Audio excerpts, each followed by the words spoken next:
कहने का मतलब यह है कोई सिलेक्टिव नहीं है, यह अधिकार की बात है। भारत के संविधान में जो है आर्टिकल 21 में प्राइमरी एजुकेशन को कंपलसरी बोला है, उसके अंदर एक पैटर्न दिया जाता है। नेशनल पॉलिसी कांग्रेसियों ने कभी बनाई नहीं है, पहली बार मोदी जी की सरकार ने उस पॉलिसी को फाइनली किया और देवेंद्र जी की सरकार ने उसे जो है अमल में लाया। इस बात का स्वागत होना चाहिए। भाषाएं मराठी पढ़ो, भाषाएं संस्कृत पढ़ो और भी विदेशी भाषाएं पढ़ो, उसमें कोई वो नहीं है, लेकिन गरीबों को, कष्टकरियों को, मजदूरों को, उनके बच्चों को कोई केडल रोड के स्कूलों में जाने को नहीं मिलता, डॉन बॉस्को में जाने को नहीं मिलता भैया। और वहां पर अगर हमारे बच्चे मराठी भाइयों के हो, हिंदी भाइयों के हो, गुजराती भाइयों के हो, वहां जाकर एक अधिक की भाषा पढ़ते हैं तो तुम्हें क्यों जलन होती है, एसिडिटी क्यों होती है, सोच की एसिडिटी। हिंदी भाषा अजूनही राज्यभाषा म्हणून गणली जात नाहीये, राष्ट्रभाषा पण नाही। किसने कहा राष्ट्रभाषा नहीं, राष्ट्रभाषा की नहीं? एक देखिए, संविधान को पूरा पढ़िए, संविधान को पूरा पढ़ी है, संविधान के निर्मिताओं की भूमिका पढ़ी है। देखिए, हिंदी और अंग्रेजी भाषा के बारे में संविधान के संशोधन करने की भी अभी तक जरूरत नहीं पड़ी है। ना तो राज ठाकरे ने कभी कहा है कि संशोधन हो। ये दो भाषाएं जो है राजभाषाएं हैं। राष्ट्रभाषा की आप बात करें, लेकिन राजभाषाएं हैं। किसी मंत्री महोदय ने, जैसे संजय सिरसाट जी ने राजभाषा बोलने से राष्ट्रभाषा बोल दिया तो तुम लोगों ने चला दिया। देखो, कहने का मतलब यह है कि किसी चूक को लेके तुम चलाते हो। अरे लेकिन बच्चों को कहते हैं कि ये नहीं पढ़ने देंगे, किताबें नहीं देने देंगे, ये तो नाइंसाफी है। इस चीज को कौन स्वीकार करेगा? इस तरह के चीजों को अमल लाने के लिए कानून, भारत का संविधान पूरा पुरजोर तैयार है। और राज ठाकरे और उनकी हरकतें नहीं रुकी तो हम इसके आगे का कदम भारत के संविधान के तहत किस तरह उठाएंगे, इसके पहले भी जरंगे के केस में दिखा है, इसके पहले भी राज ठाकरे के बैंकिंग में देखा है और आगे भी राज ठाकरे देखता रहेगा। हिंदू राष्ट्र भारतामध्ये छत्रपती शिवरायांचे मावळे, भारतरत्न डॉक्टर बाबासाहेब आंबेडकरांचे वैचारिक वारस आणि संविधान प्रेमी नागरिक म्हणून या देशामध्ये, या राज्यामध्ये कधीही सुद्धा भाषिक वाद, जातीच्या आधारावरील वाद हे कधी होऊ नये यासाठी एक जबाबदार नागरिक म्हणून, त्याचबरोबर हिंदुस्तान मजदूर संघ या संघटनेच्या वतीनं जिम्मेदारीनं आज तक्रार पोलीस स्थानकात देण्यासाठी आलेलो आहोत। पोलीस स्थानकात तक्रार दिलेली आहे। श्री राज ठाकरे, महाराष्ट्र नवनिर्माण सेना, त्यांचं काय पद आहे मला माहिती नाही, कारण त्या निवडणूक आयोगाच्या निमित्तानं सांगायचं तर अध्यक्ष असते, पण ते काय प्रमुख काय असतात ते तुम्ही तपासून घ्या। त्यांनी ज्या प्रकारे नॅशनल एज्युकेशन पॉलिसी 2020 जी पॉलिसी महाराष्ट्र शासनाने 16 एप्रिल 2025 रोजी इम्प्लिमेंट करायचं ठरवलं आणि प्राथमिक शिक्षणाला म्हणजेच इयत्ता पहिली या 2025-26 शैक्षणिक वर्षात हिंदी ह्या विषयाला अभ्यासक्रमात आणण्याचा एक मोठा आणि सामान्य कष्टकऱ्यांच्या मुलांना एक भाषा अधिकची शिकण्याची उपलब्धी करून देण्याचा मोठा निर्णय माननीय देवेंद्रजी, माननीय एकनाथरावजी शिंदे, माननीय अजितदादा पवार यांच्या सरकारने घेतला आणि त्या निर्णयाची अंमलबजावणी होत असताना राज ठाकरे यांनी स्वतःच्या गलिच्छ राजकारणाखातर, स्वतःच्या हेतुशुद्ध नसलेल्या राजकारणाखातर, स्वतःच्या राजकीय फायद्यासाठी त्यांनी भाषिक वाद निर्माण करण्याचा घाट घातला आहे। त्यांनी ज्या प्रकारे ट्विट केलं, ट्विट करून राज ठाकरेंनी सांगितलं की कशा प्रकारे टार्गेट केली जावे शाळा आणि पुस्तकालय। ज्या अर्थाने सांगायचं झालं तर हे अत्यंत विदारक आहे, कारण ज्ञान अर्जनाची दारं एक भाषा अधिक शिकायला मिळत असताना स्वातंत्र्य उत्तर काळात आणि स्वातंत्र्य पूर्व काळात सुद्धा कोणी एवढं म्हणजे ज्याला म्हणतो तालिबानी पद्धतीनं वागलं नसेल एखादा राजकारणी, त्या प्रकारे राज ठाकरेचं हे वर्तन अत्यंत म्हणजे दुःखद आहे. राज ठाकरेंना कायदा कळतंय की नाही असा प्रश्न उपस्थित करणार आहे. राज ठाकरे यांना नॅशनल एज्युकेशन पॉलिसी ही त्यांनी न वाचता स्वतःची राजकीय पोळी भाजण्यासाठी चालवलेला एक घाट आहे.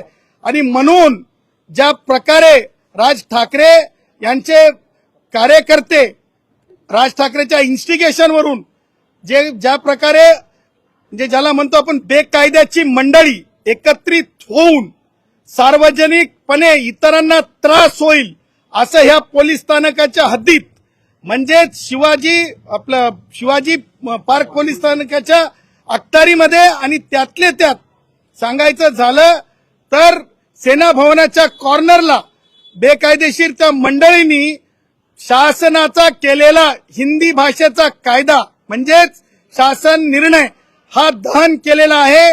ही कृती अत्यंत चुकीची आहे, बेकायदा आहे, त्याचबरोबर असंविधानिक आहे, त्याचबरोबर लॉ अँड ऑर्डरचं ब्रेक करणारी आहे, ब्रीच करणारी आहे. बॉम्बे पोलीस ऍक्ट मॅन्युअल त्याचबरोबर गुन्हेगारी संहितेमध्ये बसणारी आहे.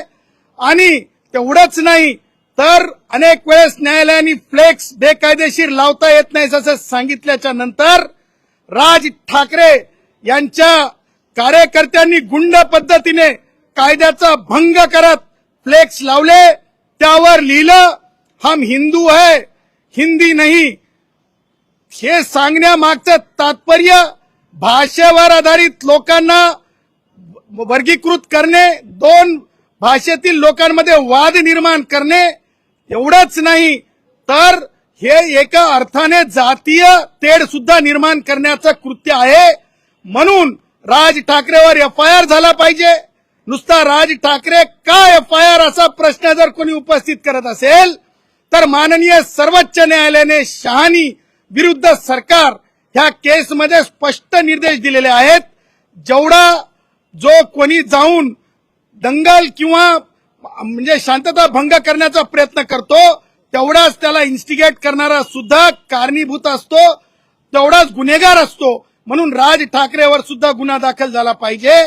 त्याचबरोबर राज ठाकरेला विद्यार्थ्यांना म्हणजे त्यांचं मनोबल खचवणे थांबवण्यासाठी, त्याचबरोबर पालकांमधली भीती थांबवण्यासाठी, त्याचबरोबर पुस्तक विक्रेत्यांना एक त्यांचं मनोबल वाढवण्यासाठी अरे आजूबाजूला दारूची दुकानं आहेत ती बंद करण्यासाठी निवेदन द्या ना. तेव्हा तुमचे चेहरे आणि तुमचे मर्दानगी कुठे जाते? पुस्तकालयाला म्हणता हिंदीचं पुस्तक कसं देईल? अरे अनेक पुस्तकं द्यायला सांगा. ही ज्ञानार्जनाची नगरी आहे मुंबई. ते न करता तुम्ही धमक्या देताय. त्या सगळ्या गोष्टी लक्षात घेता राज ठाकरेला कायदा संमत असेल तर अटक झाली पाहिजे, त्यांच्या कार्यकर्त्यांना अटक झाली पाहिजे, त्यांना प्रतिबंध केला पाहिजे. हे करत असताना आज आम्ही पोलिसांना नॅशनल पॉलिसी दिलेली आहे 2020 ची एज्युकेशन पॉलिसी. त्यांना त्यांच्या पोलिसांना अभ्यास करून राज ठाकरेवर कारवाई करण्यासाठी. एवढंच नाही तर जी शासन निर्णय झाला, ज्या शासन निर्णयाच्या आधारे हिंदी भाषा जी अभ्यासक्रमात आणण्यात आली तो शासन निर्णय सुद्धा देण्यात आलेला आहे. आणि एकूण ही सगळी कार्यप्रणाली पाहता राज ठाकरेवर कारवाई व्हावी ह्याकरिता आज आम्ही तक्रार दाखल केलेली आहे. म्हणताय की नावापुढे ऍडव्होकेट लावलं म्हणजे दुटप्पी आहे का? तुम्ही असं म्हणतात की एकीकडे ते हिंदी भाषेला विरोध करतात आणि दुसरीकडे मात्र दारूची दुकानं वगैरे ती मात्र त्याच्या संदर्भात कोणती भूमिका घेत नाही. बघा, राज ठाकरेची कधीच भूमिका एखाद्या गोष्टीला डेस्टिनेशनला नेलेलं पाहिलं का तुम्ही? मला एक सांगा, अरे जी लेकरांना तुम्ही ज्यांना सांगता मराठी शिकवा, तुमचे पहिले 5 जे कोणी प्रमुख असतील त्यांची लेकरं ही मराठी शाळेत शिकलीत असं डंके की चोट पे समोर येऊन सांगा. तुम्हाला केडल रोडवरल्या शाळा लागतात स्वतःची लेकरं शिकवताना, आणि आमची कष्टकराची, श्रमजीवीची, शेतमजुराची, शेतकऱ्याची लेकरं शिकवताना मात्र म्हणता तुम्ही त्यांना वर्नाक्युलर लँग्वेजमध्ये शिकायला टाका. तुम्हाला अधिकची एक भाषा शिकली ती तुम्हाला रुचत नाही, जमत नाही, ही जळजळ आहे. आणि तुम्हाला सांगतो हे GR जाळायला कुणाला पाठवलं? तर सामान्य कष्टकऱ्यांच्या लेकरांना. ते वडापाववाले असतील, ते टॅक्सीवाले असतील, रिक्षावाले असतील, बेरोजगार असतील. स्वतःची लेकरं काय करत होती तेही सांगा. बेडरूम मध्ये बसून क्रिकेटची मॅच पाहत होती का? म्हणजे गुन्हे दाखल व्हावेत तर सामान्य कार्यकर्त्यांवर व्हावेत, त्यांनी आपलं झुलत राहावं. ही जे धोरण आहे हे दुटप्पीच नाही, तर स्वतःच्या कार्यकर्त्यांना सुद्धा वेठीस धरणं. तुम्ही मला सांगा, टन टन टोल रे बाबा, टन टन टोल रे बाबा. टन टन टोलचं काही झालं का? एल्फिस्टन ब्रिज रे भाई, एल्फिस्टन ब्रिज रे भाई. तिथं जाऊन बघा, निर्जन्य एकही माणूस त्यांचा तिथं सापडणार नाही. शोधून पहा आणि आम्हालाही सांगा. त्याचबरोबर तुम्हाला सांगतो, हे सगळ्या आता परवा बँकेच्या बाबतीमध्ये आम्ही भूमिका घेतली. का घेतली भूमिका? अरे तुम्ही टार्गेट कुणाला करता? टॅक्सीवाल्या भावाला. टार्गेट कुणाला करता? सिक्युरिटी गार्डला. टार्गेट कुणाला करता? अरे आमच्या मुली बहिणी, अरे देशातून कुठूनही आले असतील, पण त्या बहिणी आहेत. प्रभू श्री राम अयोध्या आहे म्हणून केवळ उत्तर भारतीयांचे नाहीत, कन्याकुमारी पासून काश्मीर पर्यंत सगळ्यांचे प्रभू श्री राम आहेत. त्या विचाराचे आम्ही आहोत. छत्रपती शिवाजी महाराज दिल्लीपर्यंत नाही तर जागतिक स्तरावर छत्रपती शिवाजी महाराजांची स्वराज्याच्या स्थापनेबाबतची भूमिका ही या हिंदुस्थानासाठी ही नेहमी जे आहे आदराची राहणारी आहे. अशा परिस्थितीमध्ये तुम्ही सामान्यांना टार्गेट करण्याची तुमची सातत्यानं भूमिका, विक्टिमाइज करण्याची तुमची सातत्यानं भूमिका ही कुचकामी आहे, ही राजकीय फायद्यासाठी आहे. आमचं म्हणणं नाही तुम्ही रोज जेवणावळी द्या, रोज तुम्ही एल्फिस्टीनच्या रोडला आणखीन एक रस्ता काढून घ्या, परंतु आता तुम्ही तुम्ही ज्ञान अर्जनावर उतरलात आणि जेव्हा ज्ञान अर्जनावर तुम्ही उतरलात विद्यार्थ्यांच्या, तुम्हाला कायदेशीर धडा शिकवण्यासाठी हे पहिलं पाऊल आहे. याच्या नंतरची पावलं अधिक कठीण असतील त्यांना हे सुद्धा आज मी सांगू इच्छितो. पण हिंदी सक्तीची का पाहिजे? पर्याय असायला पाहिजे त्याच्यामध्ये, पण मराठीला त्याच्यामध्ये तडा जाऊ शकतो ना. हिंदी का सक्तीची पाहिजे? महाराष्ट्राचं उत्तर भारतीयकरण करणं आहे, गायपट्ट्यात महाराष्ट्राचा समावेश करणं आहे, अशा प्रकारे विरोधकांचा आरोप आहे. सगळ्यात महत्त्वाचं की तृतीय भाषेची गरज काय मराठी विद्यार्थ्यांसाठी, असा देखील सवाल विचारला जातो. विद्यार्थ्यांकडे पर्याय असायला पाहिजे. आता तुमचा प्रश्न झाला असेल तर उत्तर देतो, कारण गोंधळात तुम्हाला उत्तर नको, कारण कानटळ्या उघडल्या पाहिजेत त्यांच्या सुद्धा. लक्षात ठेवा, विज्ञान दिष्टित व्हा. विज्ञान युग आहे आणि एक नाही, चाइल्ड सायकोलॉजिस्टच्या रिसर्चमध्ये अनेक ठिकाणी, आणि तेच त्या म्हणजे जे शासनाचे प्रमुख आहेत त्यांनी सुद्धा त्याला अधोरेखित केलेलं आहे की वयाच्या 15 वर्षापर्यंत विद्यार्थी एक भाषा नाही अनेक भाषांचं ज्ञानार्जन करू शकतात. आणि तुम्हाला सांगतो, एका उदाहरणामध्ये सांगण्यात आलंय, जेवढी हार्ड डिस्क कम्प्युटरची असते त्याच्यापेक्षा जास्त वयाच्या 15 वर्षापर्यंत आपला जो मानवी मेंदू असतो तो संग्रह करू शकतो, समाविष्ट करू शकतो माहितीचं. हे विज्ञान युग आहे. आणि अशा याच्यामध्ये राज ठाकरेच्या काय मनसेच्या अकाउंटमधून पैसे द्यायचेत का? आणि मूलभूत अधिकारामध्ये राईट टू एज्युकेशन आलेलं आहे आणि त्याच्यामुळे प्राथमिक शिक्षण हे सक्तीचं आहे आणि त्याच्यामुळे पॅटर्नायझेशन करावं लागत असतंय. आणि तिसरी महत्वाची गोष्ट, हिंदीकरण.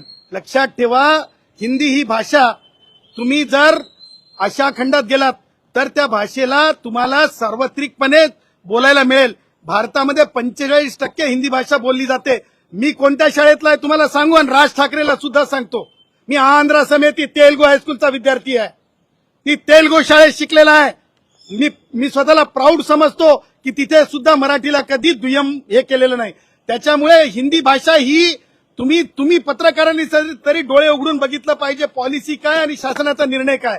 शासनाचा निर्णय असा आहे की 2000ला इंग्रजी भाषा अंमलात आणली, तेव्हा राज ठाकरेला काही वाटलं नाही, इंग्रजांची भाषा वाटली नाही. आणि त्याच्या अगोदर मराठी भाषेला पहिलं स्थान आहेच, कंपल्सरी लँग्वेज आहेच. आणि आता नॅशनल पॉलिसी अभ्यास पूर्ण झाल्यामुळे एक भाषा समाविष्ट करायची होती, त्या भाषेला सुद्धा जे आहे आपण तिसरी भाषा म्हणून समाविष्ट केलंय. आणि त्याच्यामुळं अधिकची भाषा शिकण्यासाठी तुम्हाला सांगतो, तुम्ही पत्रकार बातमी कराल, राज ठाकरे सारखे पोळी भाजून घेईल. कोणाची टीआरपी आहे भाई, तो कोणाची काय आहे भाई, राजकीय पोळी आहे भाई. पण एकही पालक, एकही मायबाप, एकही बहीण भाऊ असं म्हणणार नाहीत की आमच्या मुलाला अधिकची ऍक्टिव्हिटी देऊ नका, आमच्या मुलाला अधिकचं शिकवू नका. त्याचं कारण सांगतो. नॅशनल पॉलिसी वाचल्यानंतर समजेल आयबीडीपीचा दर्जाचं शिक्षण द्या असं ठरलंय आणि त्याच्यामुळे काँग्रेसांच्या काळात ते घडलं नाही, कुणाला आठवलं नाही. ते शिक्षण कसं आहे, मूलभूत आहे, पायाभूत आहे. कसं आहे तर त्याच्यामध्ये विद्यार्थ्यांना चित्रावरून, त्याच्यामध्ये विद्यार्थ्यांना संभाषणावरून, त्याच्यामध्ये विद्यार्थ्यांना वेगवेगळ्या ज्ञानाच्या वेगवेगळ्या तंत्रावरून शिकवण्याचा जो आहे शासनाचा निर्णय, अत्यंत निर्णय म्हणजे मनुष्य मात्राच्या हिताचा आहे आणि म्हणून आम्ही शासनाच्या निर्णयाचं स्वागत करतो. राज ठाकरेच्या गलिच्छ राजकारणाचा आम्ही धिक्कार करतो. बिहारच्या निवडणुका आहेत त्यासाठी हा मुद्दा पुढे आणला असं बोललं जातं. दक्षिणेकडच्या राज्यांसाठी धराल का? हिंदी भाषा दक्षिणेकडच्या राज्यांना सुद्धा लागू केली जावी का? एक लक्षात ठेवा, दक्षिणेत तुम्हाला सांगतो मी साऊथ मधला आहे. मी तुम्हाला सांगतो मी तेलुगू शाळेत शिकलेला माणूस आहे. तुम्हाला सांगतो तेलंगणामध्ये सुद्धा हिंदी बोलली जाते, तेलंगणामध्ये सुद्धा हिंदी समजते, तमिळनाडूमध्ये सुद्धा हिंदी. तुम्ही चला धारावीमध्ये आमचे मद्रासी भाऊ आहेत, त्यांना हिंदी समजते का नाही, हिंदी बोलता येते का नाही. त्याच्यामुळे हिंदी ही सार्वजनिकपणे म्हणजे नुसती पत्रव्यवहाराची भाषा नाही तर लोकांनी ज्ञानार्जन व्हावं आणि लोकांना समजण्यासाठी देश पातळीवर हिंदू राष्ट्र भारतामध्ये सार्वजनिकपणे समजली जाणारी हिंदी भाषा आहे. इथं राजकारण राज ठाकरेंनी करू नये आणि कुणी करू नये. इतर राज्यांमध्ये मराठी शिकवली जावी, इतर राज्यांमध्ये मराठी शिकवली हे जावी. पहा, तुम्हाला मी काय सांगितलं, छत्रपती शिवाजी महाराजांनी महाराष्ट्रातून सुरुवात केली आणि देशावर हिंदवी स्वराज्य आणलं. आम्ही सुद्धा सुरुवात या महाराष्ट्रातून त्रैभाषिक सुरुवात झालेली आहे आणि माझी खात्री आहे की म्हणजे तुम्ही जर पर्सनली विचार केला, पर्सनल परसेप्शनने विचार केला तर अधिकच्या भाषा शिकणे काही गैर नाही. आणि म्हणून गैर म्हणणाऱ्यांना मला हे म्हणायचं की त्यांनी आत्मचिंतन करावं, राज ठाकरेंनी कायदा शिकावा, राज ठाकरेंनी पॉलिसीचा अभ्यास करावा. बरोबर म्हणाले सन्माननीय मंत्री आशिष शेलार, त्यांनी सांगितलं की राज ठाकरेंनी एकदा पॉलिसीचा अभ्यास करून घ्यावा आणि जर नसल पॉलिसी तर आम्ही पाठवून देऊ, हे सुद्धा आम्ही सांगतो. ज्या हिंदी भाषेसाठी सदावर्ते आज चौकीत आलेल्या आहेत त्याच ते सदावर्ते जेव्हा मराठी भाषेवरती अन्याय होतो, गुजराती लोकांकडून मराठी लोकांना द्वेष केला जातो, मारहाण होते, तेव्हा मात्र सदावर्ते कुठेही येत दिसत नाही. एक तुम्हाला मी सांगतो ही काही राजकीय टाळकी एक नरेटिव्ह तयार करण्याच्या भानगडीत असतात. ह्या मेरी मर्जी, मैं हिंदी बोलू, गुजराती बोलू, मराठी बोलू, मेरी मर्जी. इथे कुणाचाही वाद नाही. इथे की नाही ही टाळकी एक प्रोडक्शन तयार करण्याच्या भानगडीत असतात आणि त्याच्यातून काहीतरी आपलं साठं लोटं आणि अर्थपूर्ण करण्याच्या भानगडीत असतात. त्याच्या व्यतिरिक्त तुम्ही जे म्हणतात त्याच्यात तथ्य नाही. इथं माझा बिहार मधला ऐका माझा बिहारी भाऊ असेल, माझा छत्तीसगडचा भाऊ असेल, माझा देश पातळीतला गुजराती भाऊ असेल, सगळे भाऊ इथं कष्ट करण्यासाठी येतात. अपवादात्मकरित्या एखाद्या घटनेला म्हणजे नरेटिव्ह तयार करण्यासाठीच्या भानगडीला मी थारा देत नाही. त्या गोष्टीला राष्ट्राचा निर्णय किंवा राष्ट्राच्या प्रतीची लढाई म्हणता येत नाही. जसं राज ठाकरेंनी स्वतः इन्स्टिगेट करून सांगितलेलं आहे तशी भूमिका आजपर्यंत कोणत्याही हिंदी भाषिक भावाने घेतलेली नाही.